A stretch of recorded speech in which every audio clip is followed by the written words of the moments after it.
এই নাও তোমার পানি। পানি এনেছো? ধন্যবাদ। ওসব ধন্যবাদ টন্যবাদ আমার লাগবে না, রান্নাঘরে আমার কাজ আছে, আমি গেলাম। না, সে তো কাজ থাকবেই। সারাদিন তুমি রান্নাঘরে কত কাজ করো বলো। বলছিলাম কি, রান্নাঘরের কাজটা কি খুব জরুরি? তোমার কি মনে হয় আমি সারাদিন রান্নাঘরে অদরকারি অপ্রয়োজনীয় কাজ করে বেড়াই? মানে বলছিলাম কি, কাজটা কি বেশি জরুরি নাকি কম জরুরি? যদি কম জরুরি হয়, মানে তোমার সাথে আমি একটু কথা বলতাম আর কি। কি কথা বলবে বলো? এত ঢং করার কি আছে? কি না কিসের আজের কথা বলবে? আমার রান্নাঘরে অনেক কাজ আছে। বলতে চাচ্ছিলাম কি, মানে তোমার সাথে যে একটু চিল্লাচিল্লি করেছি আজকে সকালে, আমার না বিষয়টা ভালো লাগছে না। মানে কাজটা আমি ঠিক করিনি। তোমাকে সরি বলতাম। সরি। কি বলে? কি কি আবার সরি বলো? সরি বলেছো? ও আচ্ছা, সরি বলেছো, সরি। সেটাই তো বললাম, কিন্তু তুমি আবার আমাকে সরি বলছো কেন? কোনো বিষয় নিয়ে ক্ষমা চাচ্ছ নাকি? না না, আমি তোমাকে সরি বলতে যাবো কেন? তুমি সরি বলেছো তাই আমি দুইবার করে বললাম আর কি।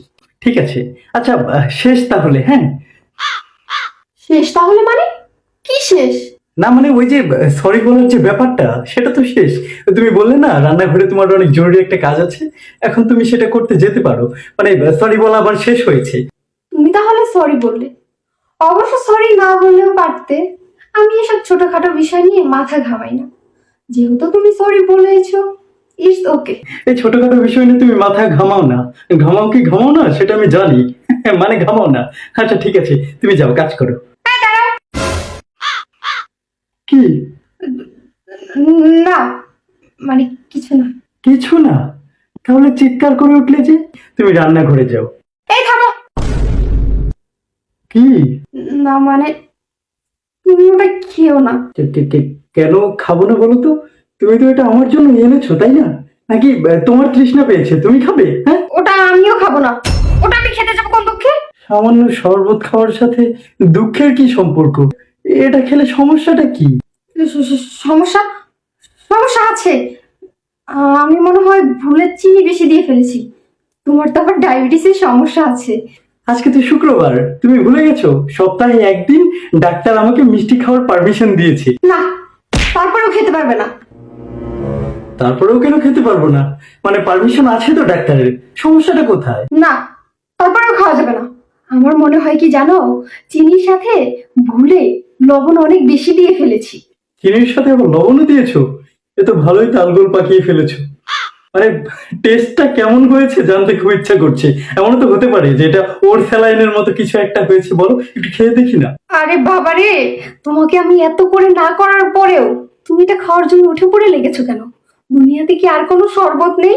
এই দুনিয়াতে তো অনেক ধরনের অনেক ফ্লেভারের শরবত আছে, যেগুলো তুমি কোনোদিন আমাকে বানিয়ে খাওয়াওনি। না মানে এটা তো তুমি আমার জন্য বানিয়েছো, বলো ভালোবেসে বানিয়েছো।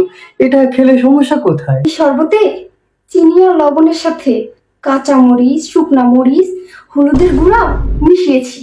এখন তুমিই বলো, এটা খাবে? মানে লবণ আর চিনির সাথে কাঁচামরিচ, শুকনো মরিচ আর হলুদের গুঁড়ো মিশিয়েছো? তাহলে নিশ্চয়ই ওই আলু, বেগুন, টমেটো, পটল, সিম, তারপর ওই ফুলকপি, বাঁধাকপি, ধনেপাতা এসব মিশিয়েছো তাই না? বলো। হ্যাঁ হ্যাঁ, এসবও মিশিয়েছি। কিন্তু তুমি বুঝলে কি করে? কারণ তুমি মিথ্যে বললে আমি সেটা বুঝতে পারি।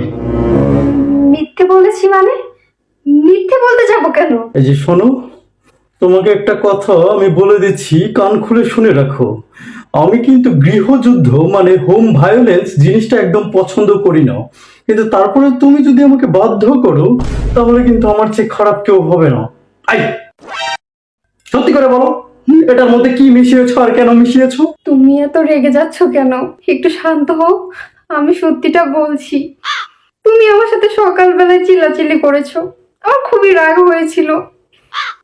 এর জন্যই তোমার শরবতে আমি ইঁদুর মারার বিষটা মিশিয়ে দিয়েছি। বিষটা খাওয়াতে এসে দেখি তুমি আমাকে সরি বলছো। মনটা গেল নরম হয়ে।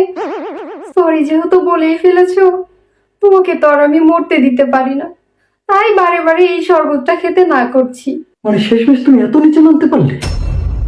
তুমি আমার খাবার শরবতের মধ্যে ইঁদুর মারার বিষ মেশাতে পারলে? মানে আমার ভুল হয়েছে, আমাকে ক্ষমা করে দাও না। ক্ষমা?